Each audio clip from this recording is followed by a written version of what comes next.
How are y'all doing today? It is 8 o'clock a.m., 40 degrees outside, and it feels as if the long winter, is coming to an end.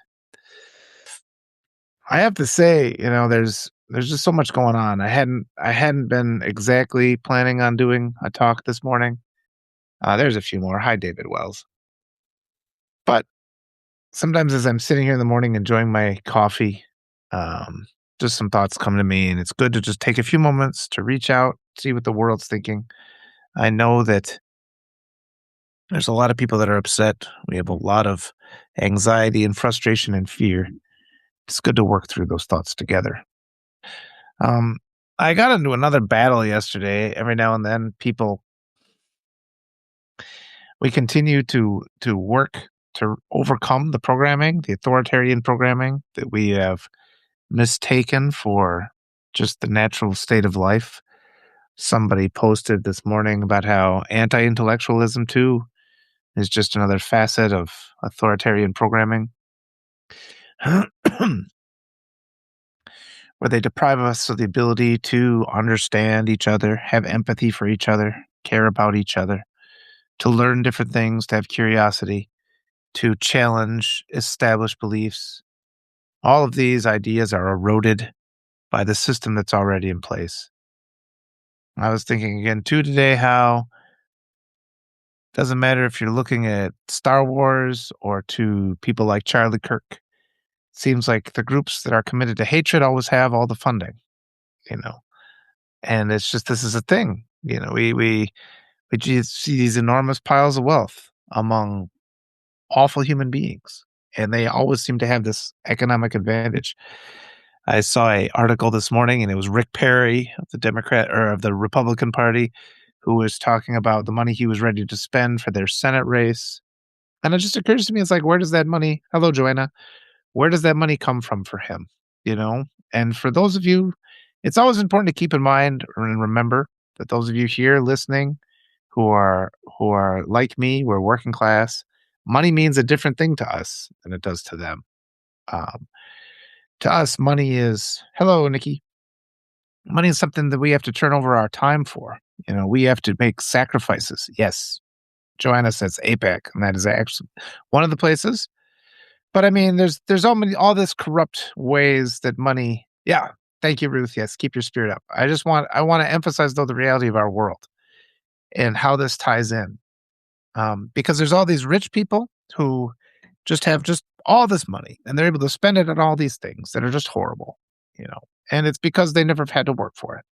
And we have to take control of that narrative. We have to fight back against that. So many people they're still under the pressure of that overarching indoctrinated narrative that we're all taught from a very young age. Nice to see all the extra people kind of joining in.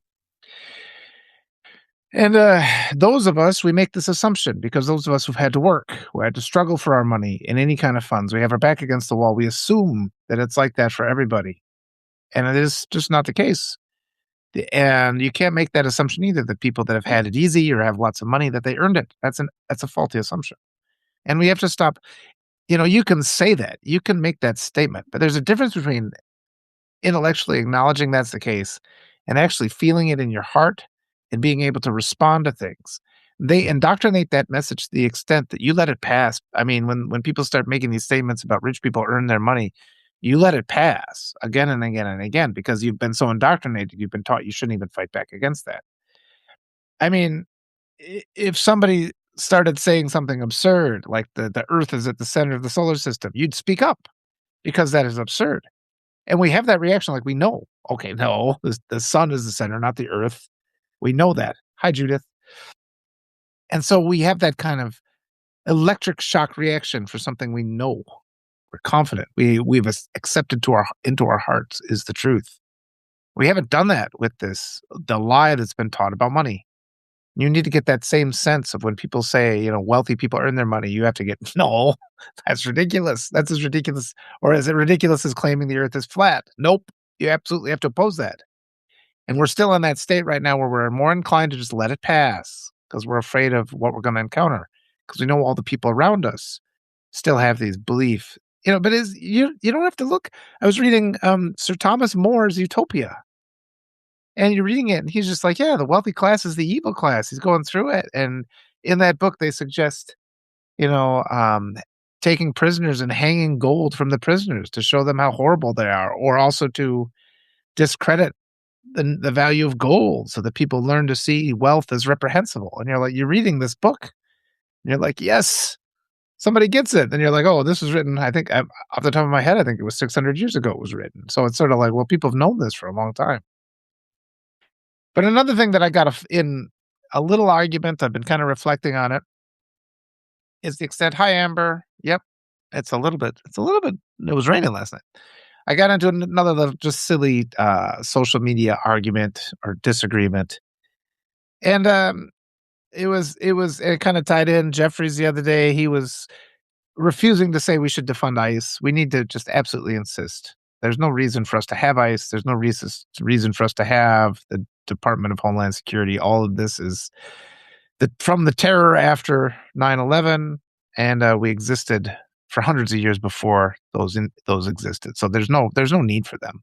And all they're doing, they've just, in our fear after 9/11, we made actions that were cowardly, and we allowed the government, under the excuse of our protecting our freedom, we allowed them to steal our freedom, to encroach upon our freedom.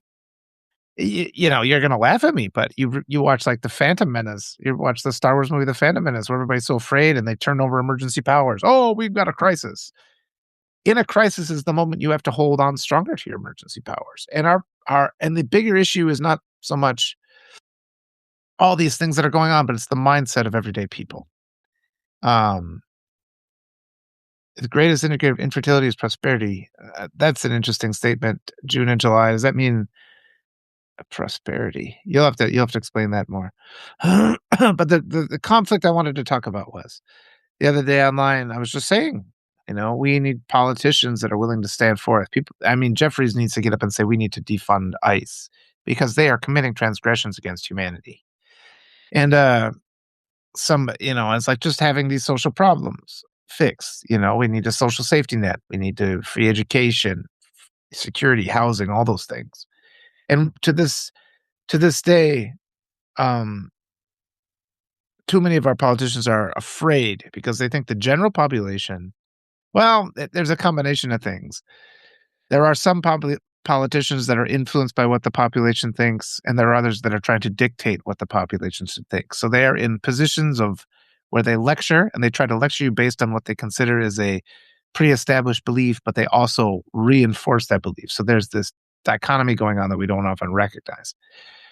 And there's a really powerful argument that you can all use when you come up upon these people. Because I had a guy yesterday, and I'm just like, no, we need to stand up for the good candidates, the ones that demand that we defund ICE, the ones that demand prosperity for all and money for social programs and all those things.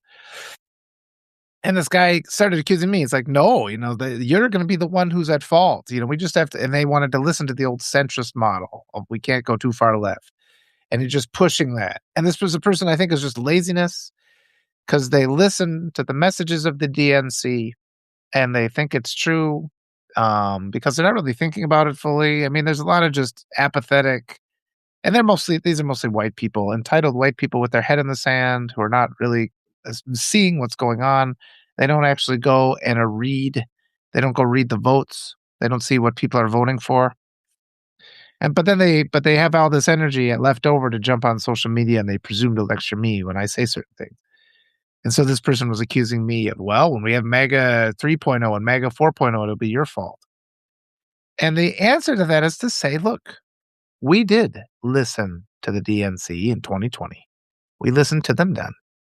The voters came out in force. We gave the Democrats the presidency. We gave them control of Congress. They had all the power they needed to stop the rise of this administration. I really think it's important we always keep that in mind. We did it. We did it the old way. We complied with what the Democrats demand of us. We did that in 2020. They had control of the Congress. They had control of the presidency. They did not prosecute child rapists. They did not prosecute the insurrectionists. They just delayed, and then I feel they did not stand up. They should have demanded hand recounts. You gotta even if the hand recounts would have proved there was no fraud, demand them. Show us, prove it. Establish our faith in elections by demanding hand recounts. They didn't, and they turned over power to this monstrous crimes against humanity regime. And the more we look into what's happening with the Epstein files, the more we see what's going on, what happened. These crimes just are getting worse and worse, and they've been trickling out the files. And the first ones were awful. The first ones, even the first file dump was awful. And since then, every subsequent file dump has been more and more horrific. And I think we're only at about halfway through the files. And so I saw a headline this morning that said we're in crime against humanity territory, like massive crime against humanity. And on top of all that, the Democrats did nothing as the Republicans funded a secret police force. They're in my community now. My wife just told me this morning I raided a construction site and chemical bombed a bunch of guys that ran away. Who ran away not because they were undocumented, but because they were just afraid. And they're coming for us. And on top of that, we have these Democrats who remain unwilling to say we need to abolish ICE. It's just and somebody mentioned, yeah, they're afraid of their Joanna said, I believe they're afraid of their donors. We have two problems. We have the donors and we have the consultants. When they get together, the Democrats do in these little groups, there's a lot of consultants that are saboteurs. I keep saying. Yep, you're right. The rich people. Lynette says we have a rich people worship problem in the USA. That's hard. It's hard to undo that culturally indoctrinated programming. Because you can sit there, because for years I've kind of put all these things as a punchline, like, oh, maybe the rich aren't so great. And it's bizarre that moment that comes, and I wrote an article about this not too long ago because my car finally broke down. This was a couple months ago. And I know that, the heat stopped working. So I popped the hood and I checked the coolant, and the coolant was spoiled. So I'm like, okay, that means it was dark. So that means the oil was getting in. So probably the head gasket had broken. So I'm like, okay, that's the straw that breaks the camel's back because this is going to be too much to fix.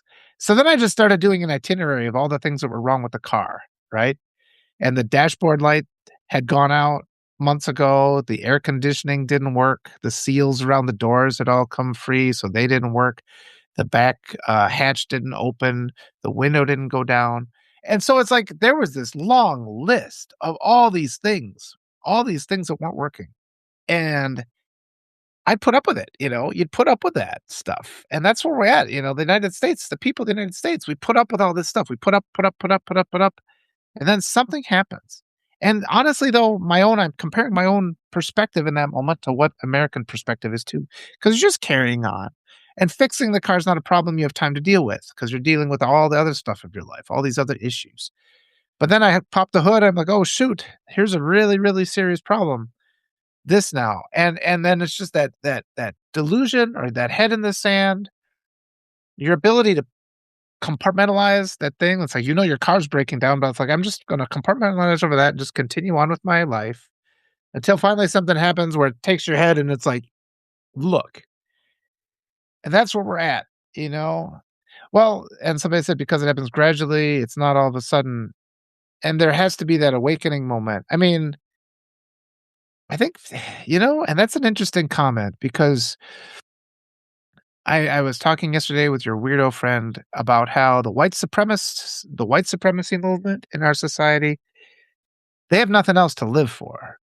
Their hatred is the only thing that keeps them going. And so it's like when you're playing a game, like a board game with somebody, and somebody's just so intense about winning that board game, and we're just like, fine, you win. And they'll blatantly, openly cheat. You're like, fine. And I think part of the problem, the rise of fascism, is within us. And we gotta say, look, you just cheated, and you gotta call people out on that. And I wanted it. One of the things as I was talking, I'll post this replay I did. That talk with your weirdo friend was wonderful yesterday. They're great. They're brilliant. I had to go take a nap after because I was really tired from all the thinking. But I think one of the issues is, we have to give academic people back their power. And, the extent to which white supremacy influences all of our thinkings, it's astonishing. People just don't realize it.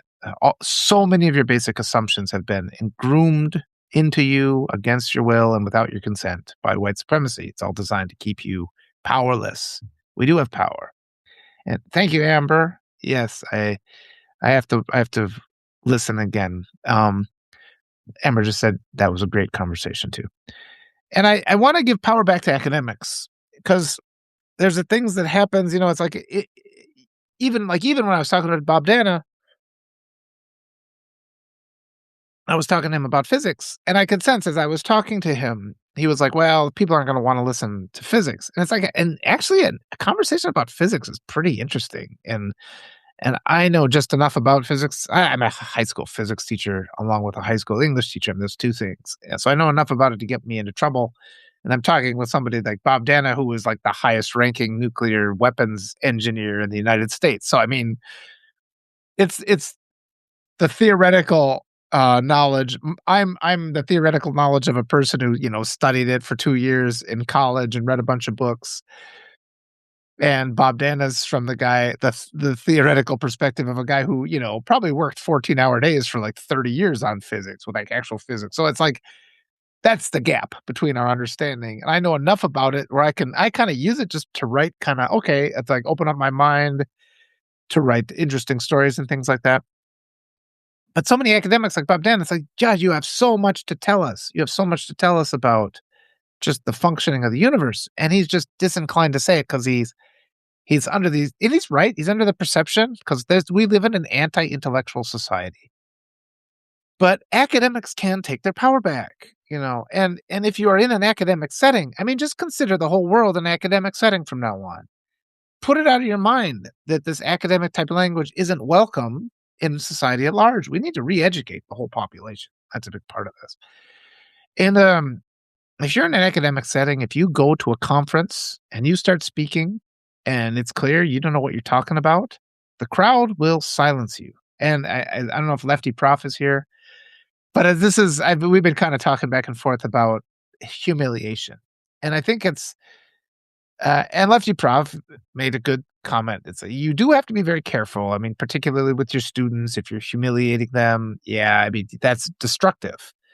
But if you have somebody who's outside the boundaries of like true intellectual advancement, somebody who's just there to disrupt, like a bully, like those students who are just there to throw spitwads at the wall, humiliation then becomes very effective. So within the boundaries of actual intellectual discourse, you shouldn't try to, well, you shouldn't until people are unwilling to admit they're wrong. Um, oh yeah, yeah, I think you're right, Amber. Principles of thermodynamics, but what Bob is referring to, and this is Amber's just commenting that yeah, more people are interested in actual education than maybe we assume. But this is the thing we have to inform people. We have to inform people that people are interested in learning about actual truth and reality. But yeah, I mean, if somebody is giving a lecture and they're telling nonsense, um, they are outside. They then put themselves outside of the the boundaries of advancing intellectual discourse. And now the trick comes when you propose. So there's a complexity. Hi, Kat. There's a complexity there because sometimes people are proposing something that sounds really different from what we think the universe is. And if they can support it, you're going to encounter a challenge anytime you present something that's outside of what we assume, and then you're going to get that humiliation back at you. But you have to expect that. So I don't think we should get into this mindset like the humiliation or the attacks are inappropriate. Because if you can fend that off and still establish your point, say, no, that actually is a good point. You're trying to make me look silly. There are ways to humiliate people that are dishonest. The other day when I saw that interview with Hakeem Jeffries and the left Waj, I gotta see how you pronounce his name. No disrespect, I don't know how to pronounce his name, but he made some really reasonable comments about ICE and how we need to abolish ICE. And Hakeem Jeffries says, "I don't understand what you just said," and that's intellectually dishonest.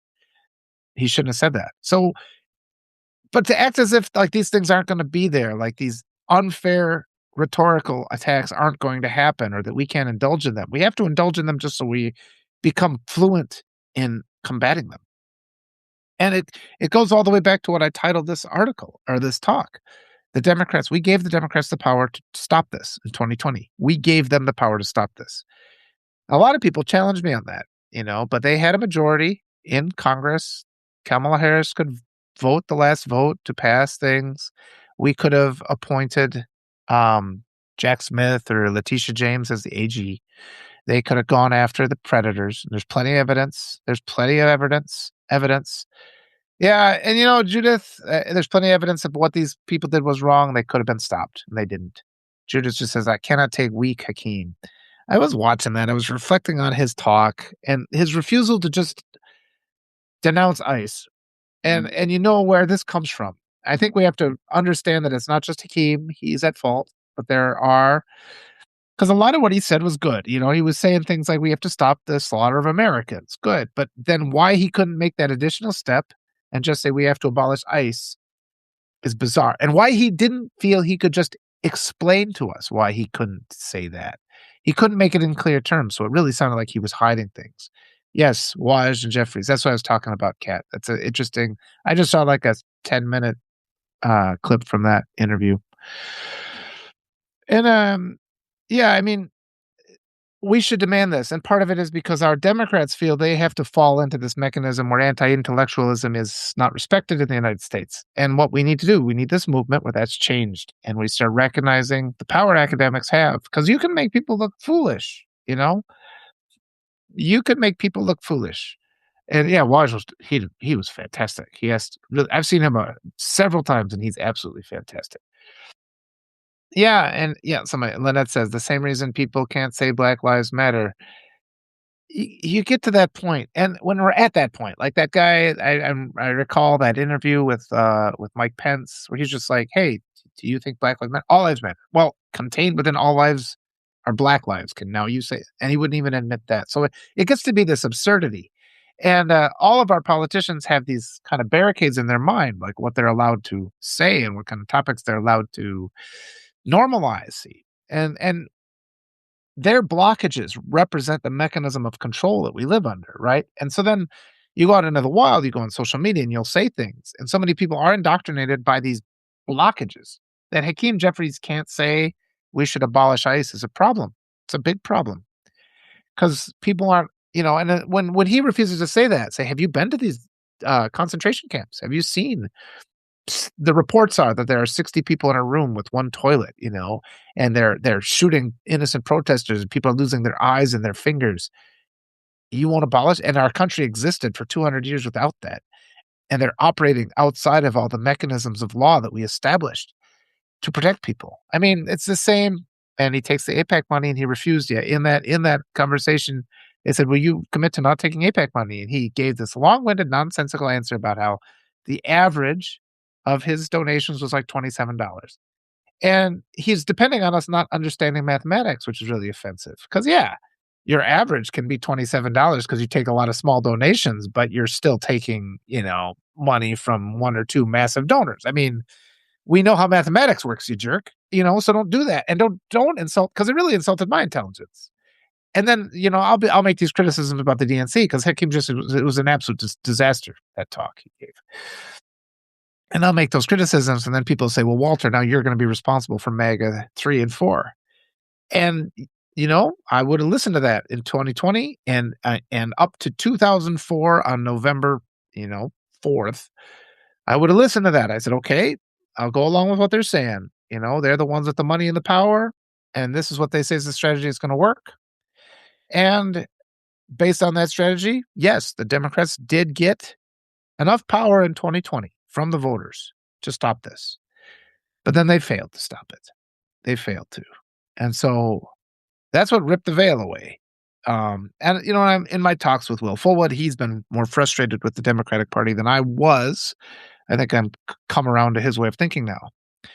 And this is another important thing to keep in mind because Will was very patient with me, and I was working very hard. I'm just committed, and I do justify myself by saying I was committed to getting Kamala elected. So yeah, okay, I'll go along with what these people in positions of power are doing. But our shift really needs to be to stop depending on others and to depend on ourselves. That's really what has to happen. And you can do that. It's about making a personal choice. That's how we rise together. We start helping each other. We start helping each other. We don't need people. Yeah, yeah. I mean, that non-answer from Jeffries, and it's sort of like, okay, I appreciate that the guy comes onto my program. He takes his time to do that. There's that.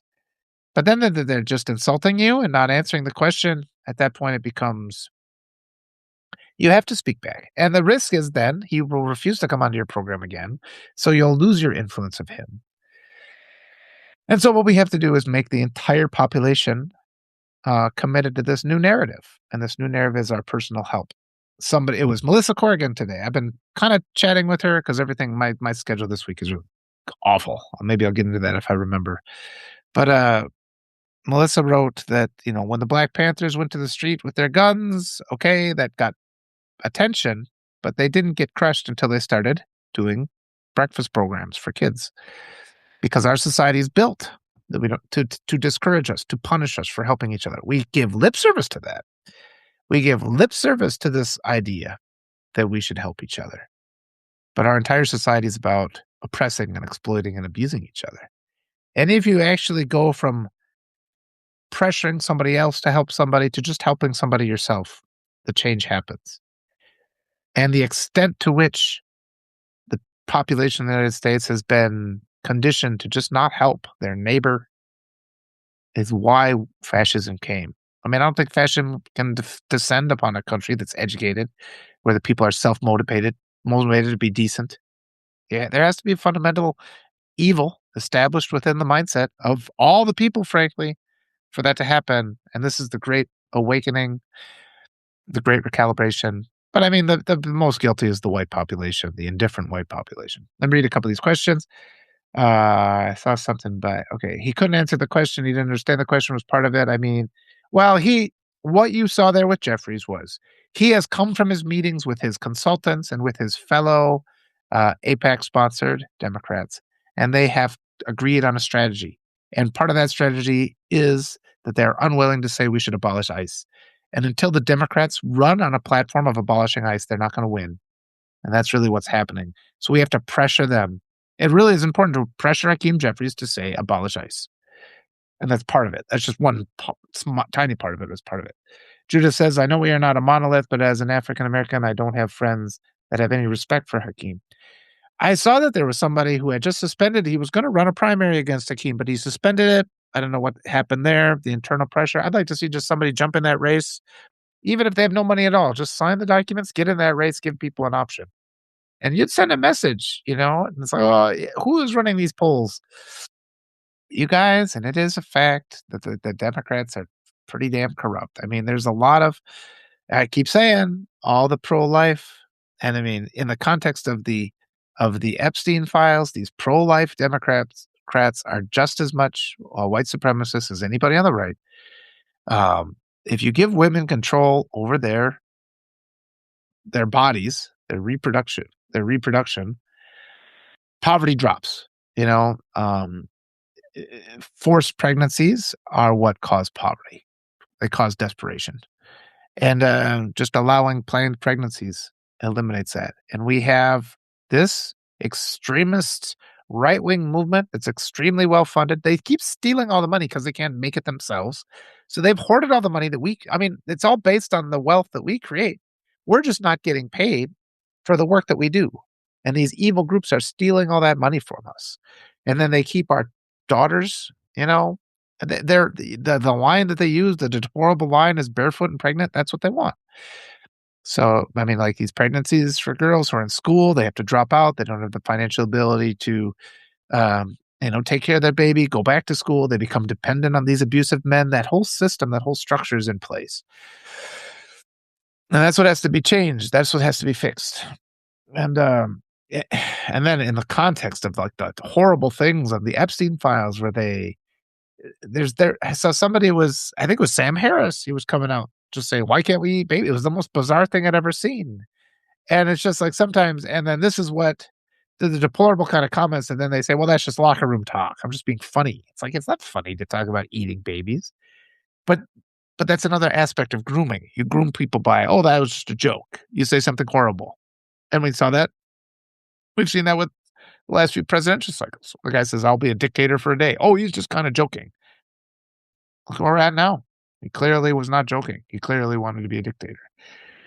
And so but the rest of us, the key thing is, rational people have to find their integrity and their courage and their voice. And you can't be afraid to humiliate somebody when they say something horrific like that. You have to make them apologize. And if they refuse to apologize, they're only humiliated because they refuse to back down from their mistake. And we don't have that capacity. See, that's another thing that's not taught in the United States, that your identity is not what you believe, you know? And if you say, "Oh, well, this is what I think," and we have this absurd idea like, well, they think that, so we should give them some space.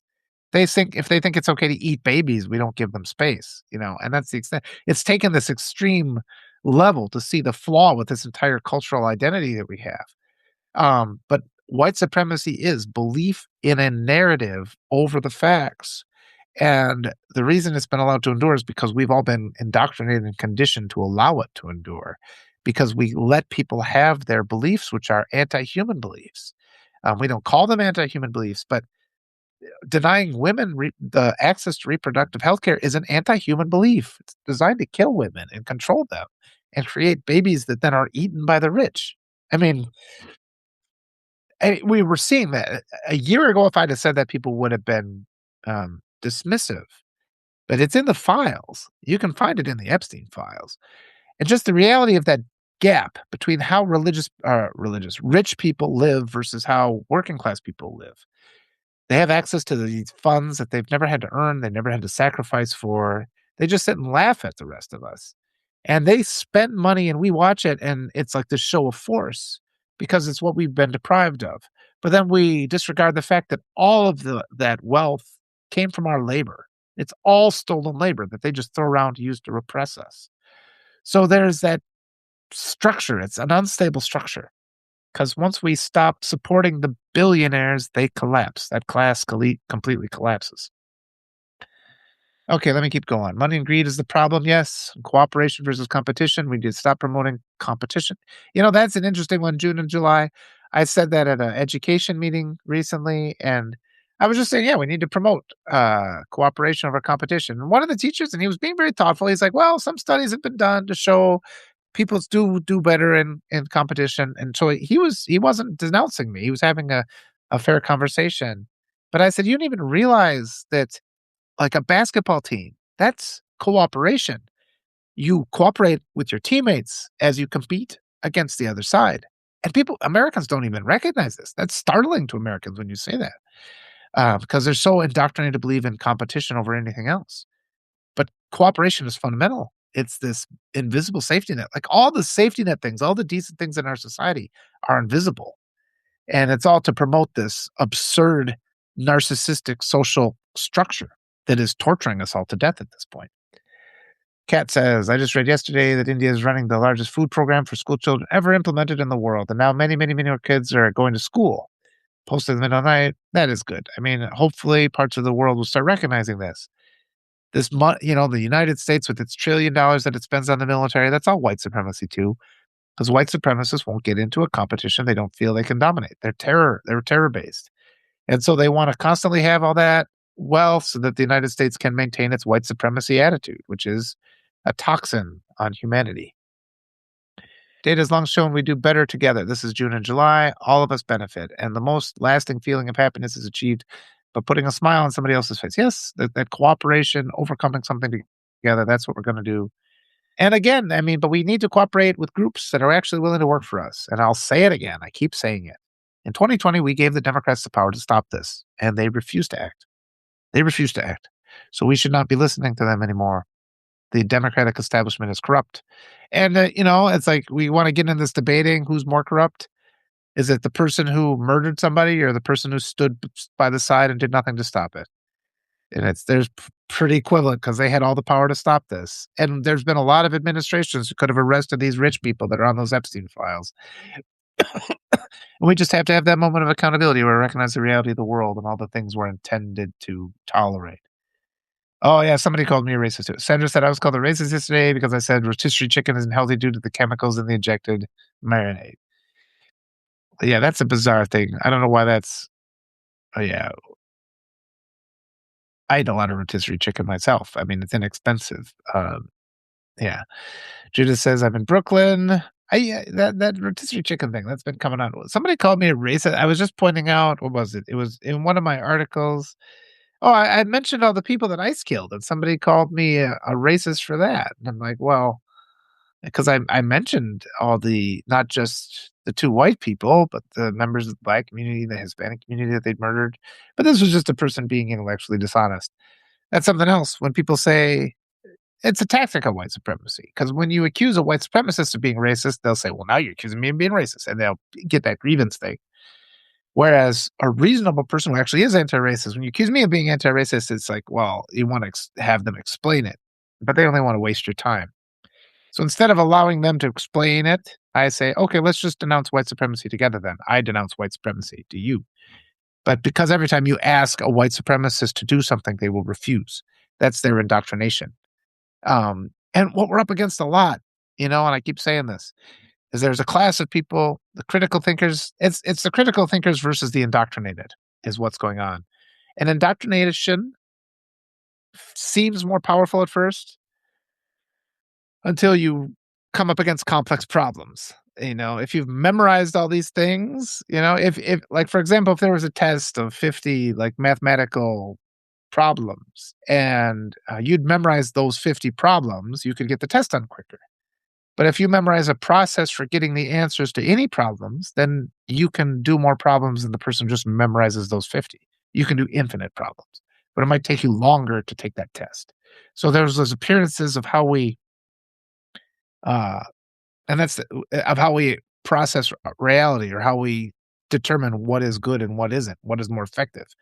In our anti-intellectual society, is really bad, at seeing these methodologies that are more effective in more situations because we emphasize this competition mindset where, oh, it's a win because that person did it faster.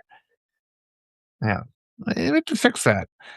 1% is the line. Yeah. And the 1%, they control the media, they control the government, they control the politicians.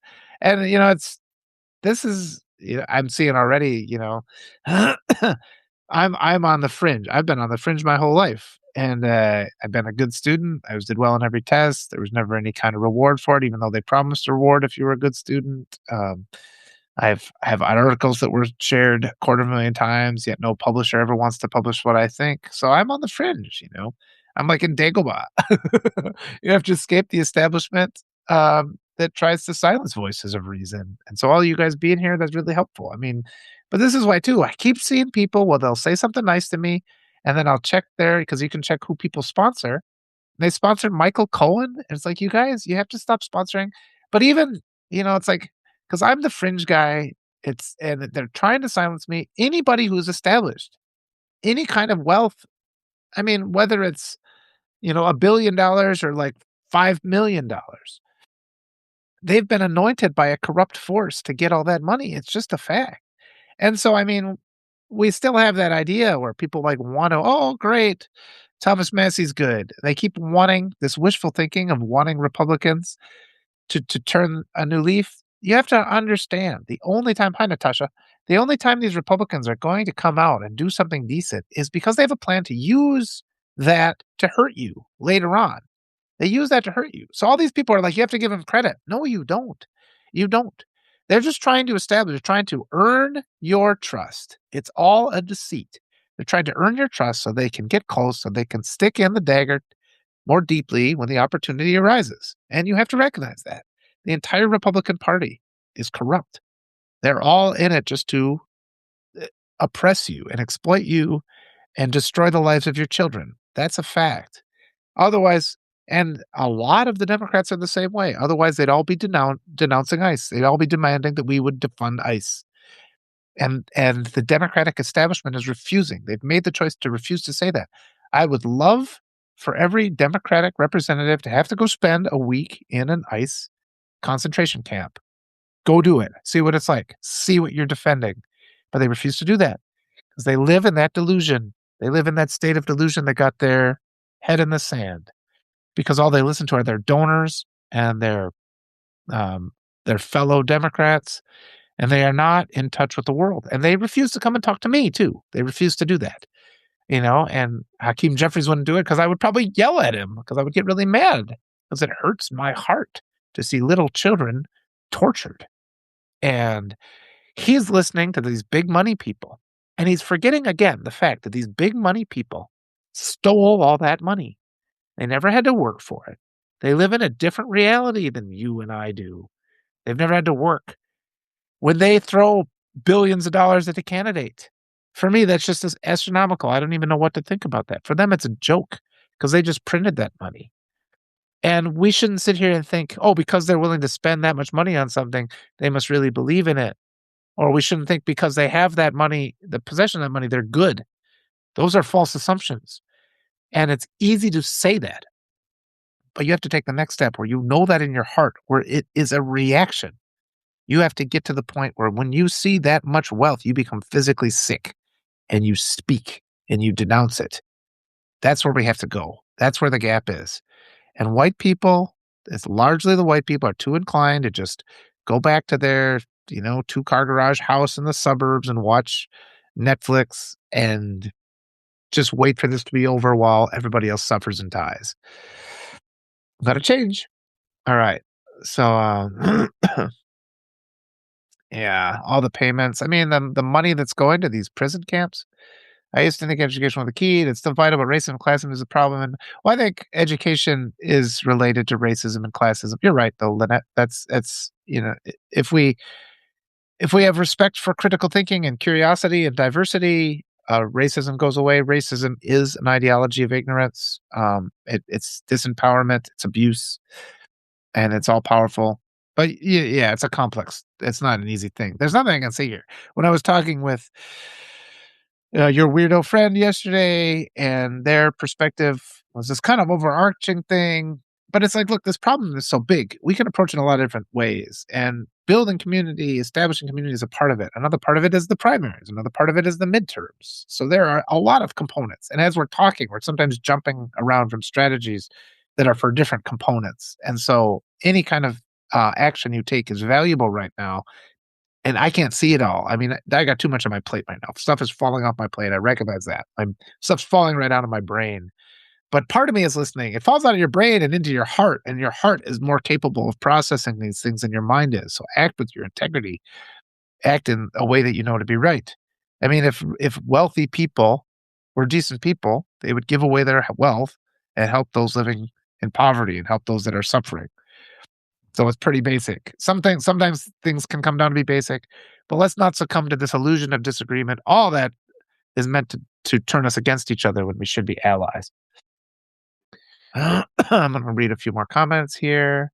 Uh, yeah, yeah. The cat, what's here? The locker room talk, their dismissal. They say these horrible things. We saw that with the what's it called? The chat. There was the young Republicans on their chat. They were just saying like racist. My daughter the other day, she was at a Catholic school and there were swastikas drawn on the chairs. I'm like, did you take a picture? You take a picture of that. Send it to me because taxpayer dollars go to fund these Catholic schools. They shouldn't. But these Catholic schools should be held accountable if their students are putting swastikas on the chairs.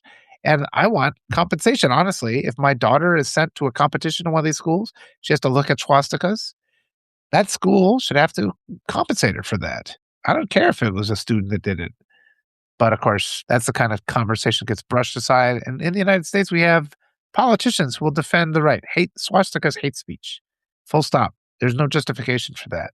And yet we have normalized in the United States, politicians will come forth and defend the right to use that kind of thing. So that's wrong. And then I'll get on social media and people will lecture me about why, it's okay. They're wrong. I don't care if that's the way 90% of the country thinks. They're wrong. Wrong is wrong.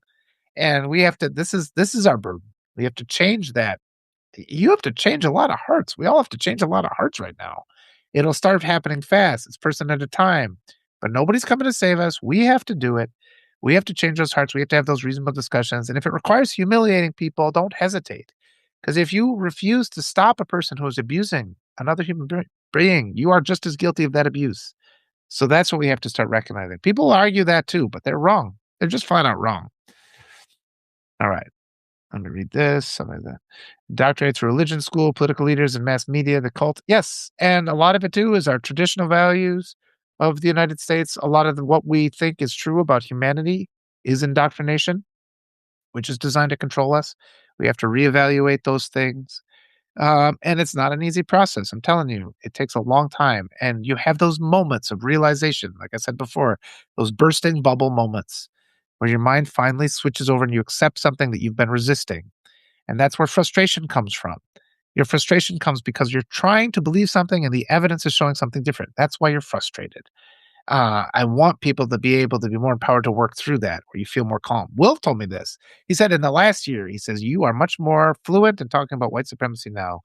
And a lot of it is because it took me a whole year to have these regular discussions. And when I came across something that made me feel frustrated, I had to work on it and think about it for a week sometimes. I mean, I would talk to Will once a week, and then I would ask Will these questions, and I'd build models to try to understand these things better. And you have to reprogram your thinking. Your frustration comes like when people are saying, I'm disappointed in Massey for voting for Save. I'm like, I'm not. That's what I knew he was going to do. And so if you're feeling disappointed for somebody for doing something which is in alignment with their character, you have to look at yourself. That disappointment should be turned inward. And you should say, wait a minute, I guess I'm thinking wrong about this person. And get to the point where you're empowered. Because if you're expecting a scorpion not to sting you, there's something wrong with you. Because that's a scorpion is not going to change its nature. And that's what we keep getting into. We're surrounded by these scorpions who have lectured us into telling us it's inappropriate for us to think that they're going to sting us. And then when they sting us, we feel disappointed in them. That's as concise a model what the United States is as I can come up with off the top of my head.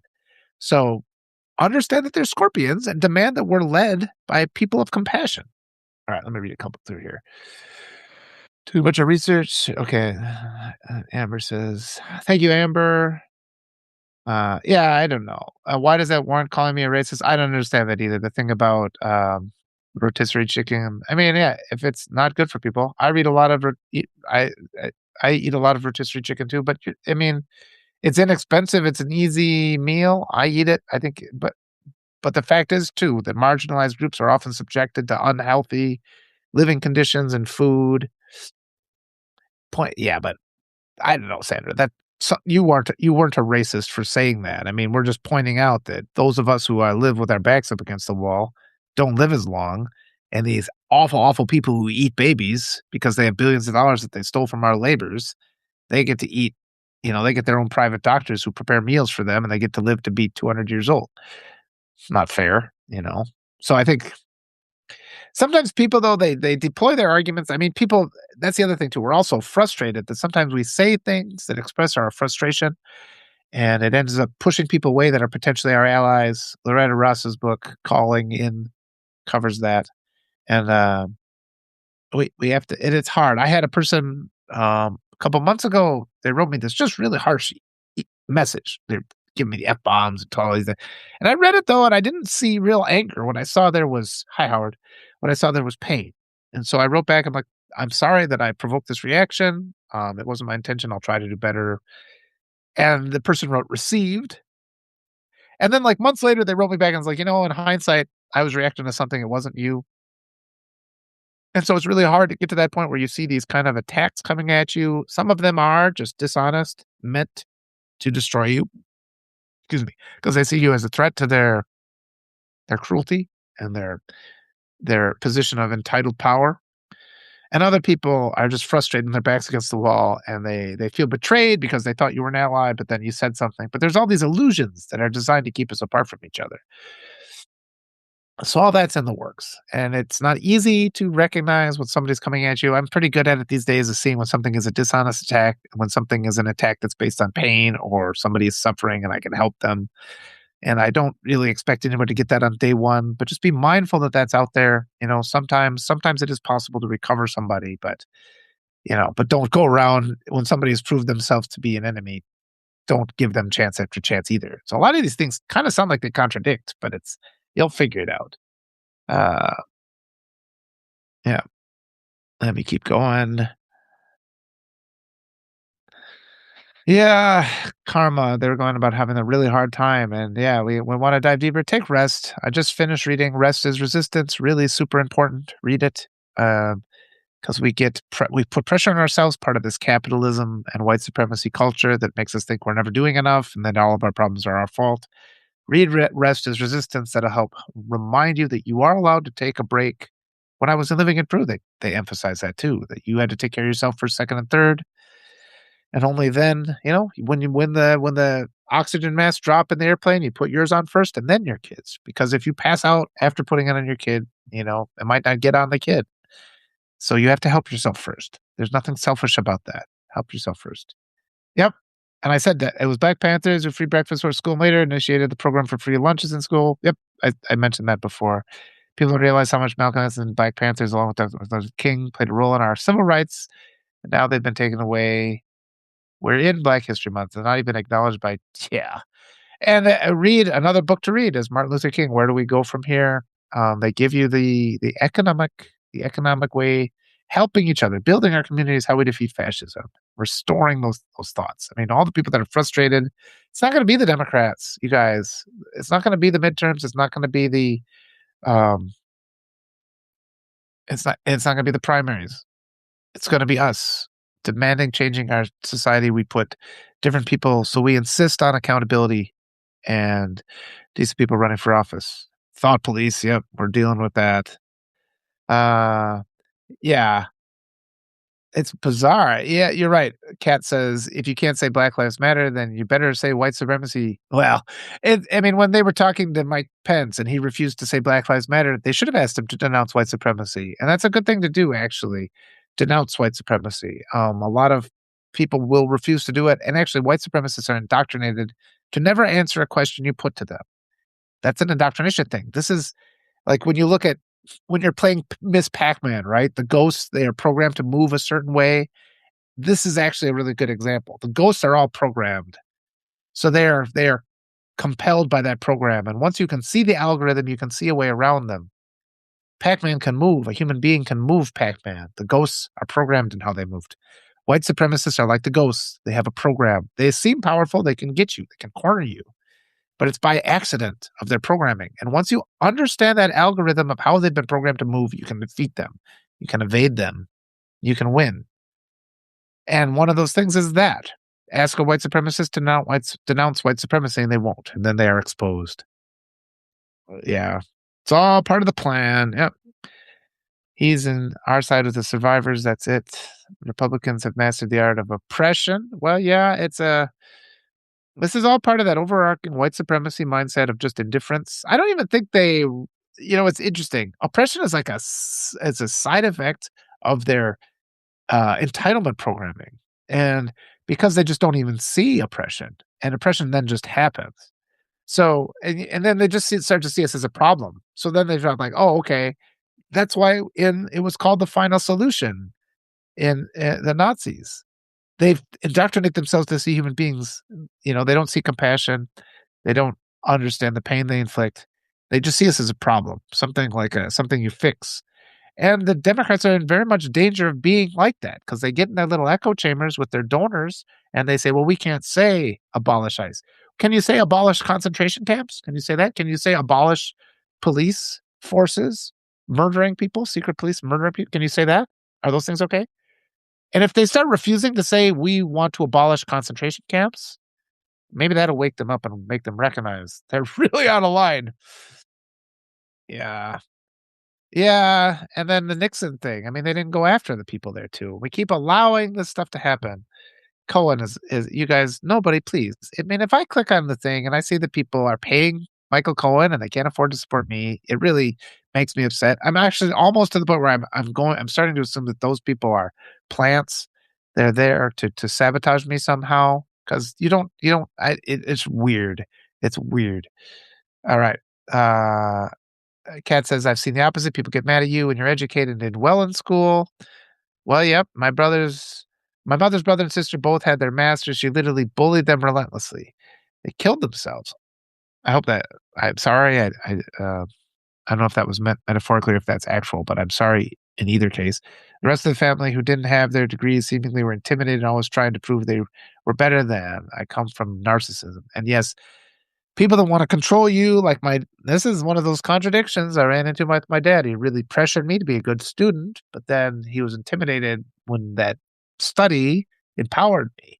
So I got lucky there because he just happened to be a person who valued education, and he used it as a way to undermine my own self-belief, but because that also I found that if I did really well, I could keep him off my back, I grew into a power that was an inadvertent consequence of what his ideology demanded. So these are the things you get in those, you're cutting the corners. I mean, it's like white supremacists, it's like a building that has cameras, but there's blind spots. And those of us who are critical thinkers can get between the blind spots and overcome them and defeat them. But they always have all the power somehow. And all the money. Yeah, a week. I agree, Nikki, they should spend a month. Yeah. Yeah, Amber, that this is the Hakeem Jeffries things. Just say you denounce concentration camps. Say you denounce little kids being tortured to death. Say that. I mean, if you can't say defund ICE, say you denounce secret police. Because the problem is they let themselves be pushed. And again, what this is really showing is Hakeem Jeffries is showing white supremacy conditioning because he refuses to answer a simple question that we put to him. That's white supremacy conditioning. And they have to overcome that. We need representatives. I've talked to a lot of candidates. They're quite willing to just say these things. They're quite willing to speak openly. So we can't have representatives that won't have an honest conversation with us, who have been indoctrinated by their donors and by their echo chamber of millionaires to believe that they can't even acknowledge certain flaws and problems that exist in our society. And those of you watching today, we have to become more empowered to speak out on these things. Just say those things. Yeah, we have to end concentration camps and extrajudicial murder, executions by secret police. Say that. We have to end child rape. Say those things. Yeah. Well, yeah, and that's true, June and July, but that's and it says many MAGA admit they are Trump wannabes. And what happened there is that, yes, Americans are indoctrinated since childhood to think, that first of all, it's the prosperity gospel. That's part of white supremacy. This assumption that poor people are poor because of their flawed nature, which allows us to dehumanize the poor. That's a structure. And the way to escape that is to become rich yourself. And I mean, when I was in school, I was subjected to this too. And it was always, okay, if you are a good student, then that will be a path to wealth. But of course, the way the structure of the school was designed was to make you fail. So you wouldn't do well. Well, I did well in these tests anyway because I'm a good test taker. I've always been a good test taker. And so, but I mean, it's still in a way, it's nefarious. It's on so many levels. So I was able to kind of go along with this white supremacy conditioning because I was under the assumption, oh, I'll be among the wealthy class when I was like 10. And yeah, I mean, I can get through and survive in life, but it's like you get to a point in life where you're like, I don't even want to be, because I've had opportunities in my life to get money by screwing people over, and I don't make that choice. It's not a choice I make, and I'm 50 now. I've had multiple times, and I could have screwed a bunch of people over and gotten money out of it. I didn't. I made the choice not to do that, and that's led me to assume that people with money are the ones that always choose to screw people over, and you see them, and it gets to a point where I've been screwed over by people, so you recognize a personality type.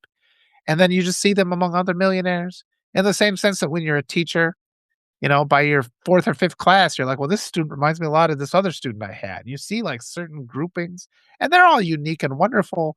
But I mean, like in the same way that every snowflake is unique, but at the same time, they're all shaped like a snowflake, right? So there's those similarities even as they're unique and wonderful. And I mean, you see it too, like with you see it with, like, actors. Certain actors look just like Brad Pitt looked a lot like young Robert Redford. You just kinda see it's like, "Oh, that's that type," and then they got the same sort of appeal. It's a little different, or the kid looks a lot like the mother or father, so it's like, "Okay, there's a similarity there. I kinda know what to expect," and I'm also can celebrate how they're unique from that other person. So, I kinda got off on a tangent there. Let me scroll down. You guys are wonderful. I love these comments. It gives me so much to think about. But I hope this feels empowering. Yeah, you're right, Cat, telling me to run for office. But I think my job, I think a political candidate has to be more straddling that fence of what people think now. And my job is to push the ideology to the left and to establish a voter base where people can understand these things and demand more for themselves. I feel that's my role, and I don't think I'd be an effective politician. I think I might be effective if I was to pretend to be like an extreme right winger and like just spew their hate rhetoric, but I don't want to do that, you know. I because I could easily just go on just show the absurdity and show how ludicrous everything they say is. It'd be funny to get on a debate stage with one of these saboteur Republicans and just undermine and bully them the entire time. I could easily do that. Call them names, do what the guy in the Oval Office did. I could do that. I could make them all look foolish and undermine the whole system. I don't want to be that person. I was groomed and indoctrinated to be that person. It's been taking me a long time to not be that person again. But at the same time, I can give some insight into how they think. Yeah, they're struggling to continue line. They have a breaking point. See, that's what happens is, and that's I was the example with my car. I could have continued to pretend that my car wasn't breaking down and tried to drive it. It would have broken down, then you've been in a problem. So at some point, you have to get to a point where you don't have to endure the harsh accountability of this lie you're telling yourself. But a lot of these billionaires, especially one that have transgressed to the point where they've murdered and eaten babies, they are committed to the lie until their death at that point. So there is a certain percent of the population that is irredeemable, and they're unfortunately the ones with the most power and influence. Withhold our taxes in escrow until the regime change.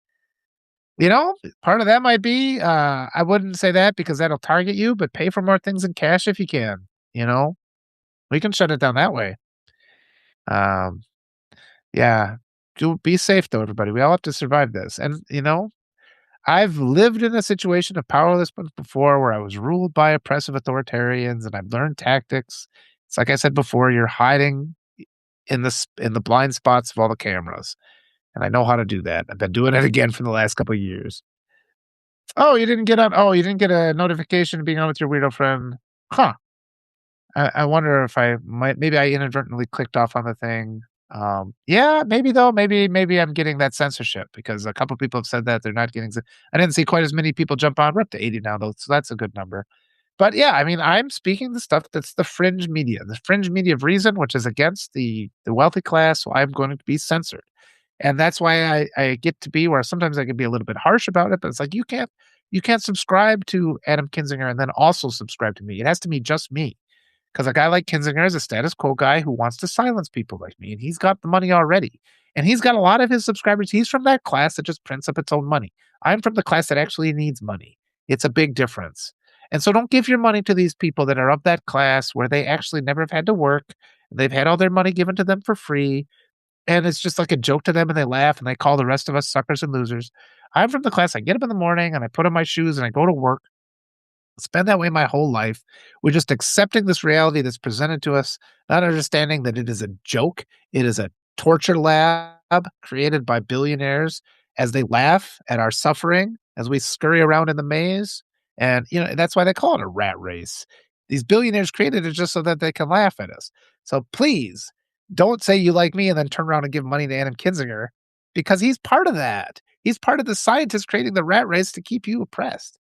So that's my rant for the day. And I mean, the free subscribers though too. I love it. Every time I do one of these lives, it seems I've been getting like 10. This is my Rise Together is my small one when I do these more kind of informal talks.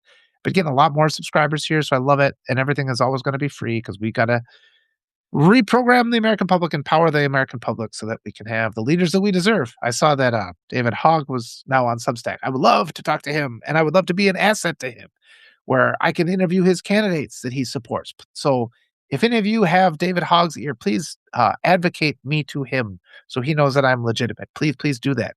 This will work. But he's never going to get the legacy media attention because he's a fringe guy too. He's a bigger fringe guy. I mean, he's actually made money and established himself, and he's done everything he can after the horror of the school shooting he was involved in. He's a real asset. So I would love to support him in any way possible. Yeah. Use our hearts and souls. And you know what? That's interesting, Amber, because our brains program our hearts and souls. Our hearts and souls start out pure. By the time people are in their 60s and 70s, if they've been committed to hate ideology, they have rotted their own heart and soul. And I'm at the point now where I actually managed to purify my heart and soul because I grew up in that situation of conservative abuse. And it's been a long journey, and I feel so good about it. I mean, it's to the point I'm satisfied with the person I was able to become. But it's a long road, and teaching people how to overcome that and teaching people to understand and see the actual dangers that are all around us is an important mission. It's going to take a long time, But I mean, this cruelty of this country, you just look at the cruelty, the indifference, the suffering among children, among the marginalized, as we continue to work and grow and become better people and in our community help people in more ways than just the obvious ways. We yesterday with your weirdo friend, we were talking about how, we're talking about building community. People are like, you don't have to think of the first thing that comes to mind. Like, okay, what do I do? Do I go knock on door to door? And it's like, no, talk to people you already know. First of all, there's people in your sphere, have them talk to other people. And that's kind of a better way to do it.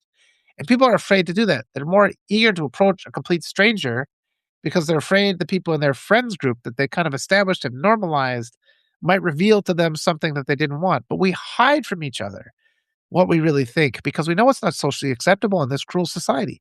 But the reality is, what is a normalized belief is a lie. All the things we're told, they're all lies. And we all know it's lies, like in the line in The Matrix. In 1999, they said, "Don't you know that everything feels wrong? Something has felt off. Haven't you known that your whole life?" We have known that our whole life. We all know that. And if you find something that peels, apart this veil and the scab and allows the wound to heal, those people will be grateful to you. So reach out to the people you already know. Have them reach out to their other friends, and we can expand that way. You've got a telephone. Start with those people. All the contacts you haven't talked to in years. Call them up again. Okay, Judith says, I grew up in Detroit, which was totally segregated. Oh my gosh, we have to talk about that. When I moved to New York City in 1985, it was beautiful to see so many cultures and ethnicities. It was an eye opener for me having so many friends from different cultures. Beautiful to see such diverse cultures living together. That reminds me, this was today. I was supposed to be skiing. I wrote a book once called Beyond Berkey Fever. Here's the book. It's about this is an author copy. Mostly they don't have that, but it's about my experiences cross country skiing. And the cross country skiing community is a beautiful community. People come from all over the world. And a big reason why I'm here talking to you all today is because of skiing, cross country skiing. Because this was this world class event in northern Wisconsin. And I lived, otherwise, it was just farm territory. And there was nothing for me there. Then I discovered the Berkey. And I'm like, oh my gosh, there's other things. And I met people that invited me to come and visit them in their country. So I was able to see the world inexpensively. It's just the price of a plane ticket. Then they take care of you and show you around. And that was the lifeline I needed. And there's a lot of kids that are like me in every other way, and they just didn't have that access to a lifeline. And they're still stuck in these rural towns, and they're probably frustrated. They're probably alcoholics, and they're probably, miserable people who vote for Republicans. And so, yeah, I mean, it's really upsetting. The ski race was supposed to be today, but they're trying to do it tomorrow instead because it rained all night. And I mean, climate change. Over the last 10 years, it's been canceled like 5 times. It's in cross country skiing where I live, you can really see the effects of climate change. Our winters have shortened. So, yeah. But I mean, this is an interesting book. It's called Beyond Berkey Fever. I have it on my Rise Together. I have the whole book, the audio version, so you can listen to me reading it. I should put it all together in one file. It's all individual chapters, but that's another way to support me if you want to read that. Unfortunately, it's only I got to print up some copies because it's only available on Amazon right now, and that's from 10 years ago. They control everything. All right, let me read a few more here. Yeah, they defend swastika. He likes to dominate everybody. You can't tell me what to do. And and that's another thing. That's a lot of people in the United States will defend. They think they're defending free speech by defending hate speech. You're not. Free speech does not cover speech that hurts people. It doesn't cover lying to people, defaming their character. So that's the thing we have to overcome in our minds again, because we listen to those arguments and we back down. Because again, the white supremacists will no battle's too small for them. And we just get tired sometimes. We have to start fighting back. So this is a good one. Kat, thank you. That's why you're cool, Walter. Other people don't have the intellectual energy to care enough to work on their cognitive dissonance. That's interesting. Thank you. Yeah, and I think I'm curious, and it just wears me out. That frustration wears me. I don't like being frustrated. And it's always easier to change yourself than it is. You've got more power to change yourself than you do to change the rest of the world. So working on that is the best way to start making a positive impact. And you'll be amazed when you feel more empowered, when you know that you're kind of in aligned with your own personal integrity. It takes a while though. And that's why I'm calling this newsletter is called Rise Together. It takes a long time. So have grace with yourself. And if you feel frustrated with me, that's things we can examine. If you're frustrated, any kind of disappointment is a thing to examine, because that's an expectation. If you feel disappointment, you had an expectation. You should examine why you had that expectation. And a lot of times it comes from an assumption about somebody or something that was inappropriate. I was disappointed in the result of the 2024 election, and I had to reassess and realize I should have expected that result because that's the reality. It represents the reality of this country. Even if the election was stolen, which I believe it was stolen, that still represents that we live in a country that allows white supremacists to steal elections. And we deserve to be frustrated about that and make that change. But you shouldn't be disappointed in it because that's what it is. That's like being disappointed in a scorpion for stabbing you. Okay, so Amber says the same thing has been happening to me, not being notified of any live streams, even when I subscribe to everyone on the stream. I think we're starting to experience suppression on here. The interference with Ellie, yeah, I saw that too. When she was on a live with your weirdo friend a few days ago was abnormal. This is why it's really important to be paid subscribers to people like me. They're less likely. I don't know. The other person who said they didn't get a notification. I don't know if you're a paid subscriber to me. This is why I offer that whole tier. You can subscribe for as little as $20 a year.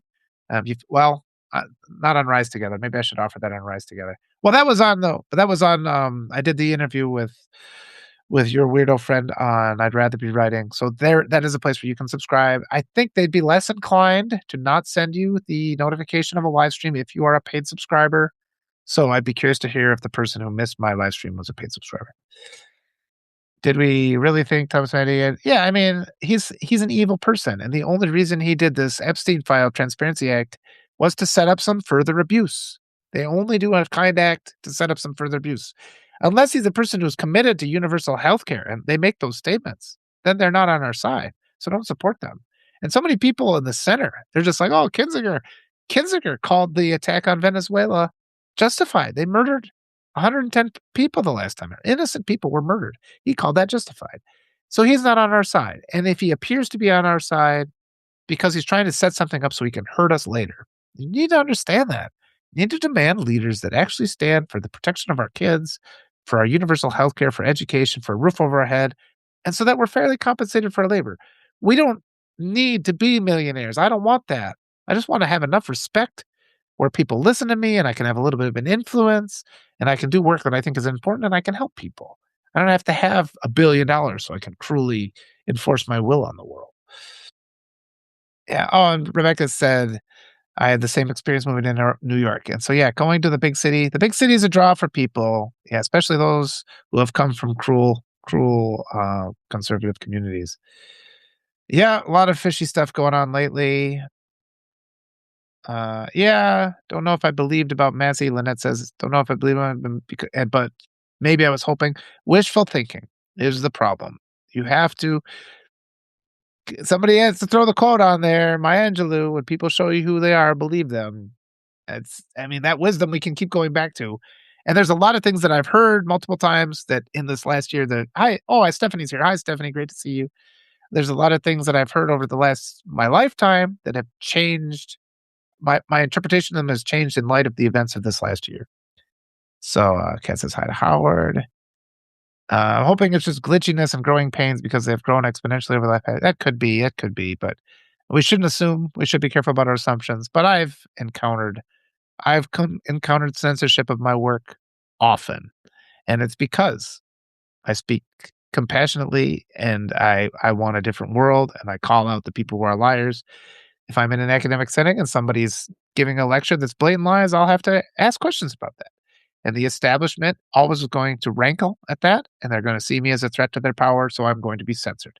So that's why, again, if possible, if you can become a paid supporter, that's the best way to ensure you're going to get my content. Because my content is always, I'm the canary in the coal mine. If you stop hearing from me, then the oppression has come because I'm going to be one of the first that are coming after. It's just a fact.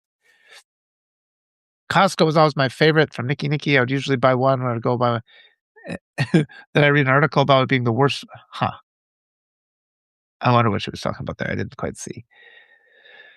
Yeah, that's true. And I mean, I do burden the system with all the emails I send out, but there's so much to say, right? And I also feel the strike while the iron is hot. I don't know if tomorrow I'll be able to be here to give these conversations and talk about these things. And once I get an audience too, I like to kind of stick around. So they kind of scroll through here though, because I'm getting overtime. Getting used to lives, technical. Yeah, I mean, the internet just causes technical difficulties. I'm not a tech person, but yeah, they shut us down. Even the guy who owns what used to be called Twitter, he tried to do something and the whole thing crashed and it was hysterical. So Everybody has a hard time. There's Neurodivergent. Good to see you. Ellie's the guest. Oh, shoot. I should jump off if they're over there. Okay, so let me just scroll down to the end. Yeah, Ellie's over there. I didn't mean to infringe upon Ellie's time. Thank you guys, everybody. All these wonderful comments. If you left a comment and I didn't get a chance to address it, please just keep it for the next time. I'm gonna jump off now. I didn't mean to. Yeah. Well, I'm a cross country skier, Natasha, not a downhill skier. And boy, I was way up at the top for all these comments. But we covered a lot of stuff, and I'm gonna continue to do this. Potentially, I won't be on tomorrow because, yeah, the event is supposed to happen, and if I get every chance, I will. It's a mental health day to go out there and ski, so I do wanna do that, but we'll see. Alright, I'm gonna leave it now so you guys can jump over and watch Ellie Leonard on the daily whatever. Love you all, and please, yeah, consider becoming a paid supporter if you can, but just be a free subscriber if that's all you can afford. I'm glad that you're here. I love you all. Please keep coming back. Take care. Natasha, thank you. You have a great day, and I'll publish the replay here later today. A lot of good stuff got covered, but yeah, we have a lot more, a long way to go. But if we're empowered, we'll rise together. We'll overcome all this. And, your life is going to be better. We can have a good life, even when we feel like we don't have power. You have more power than you think. All right. Thank you, everybody. We'll see you. Have a great day.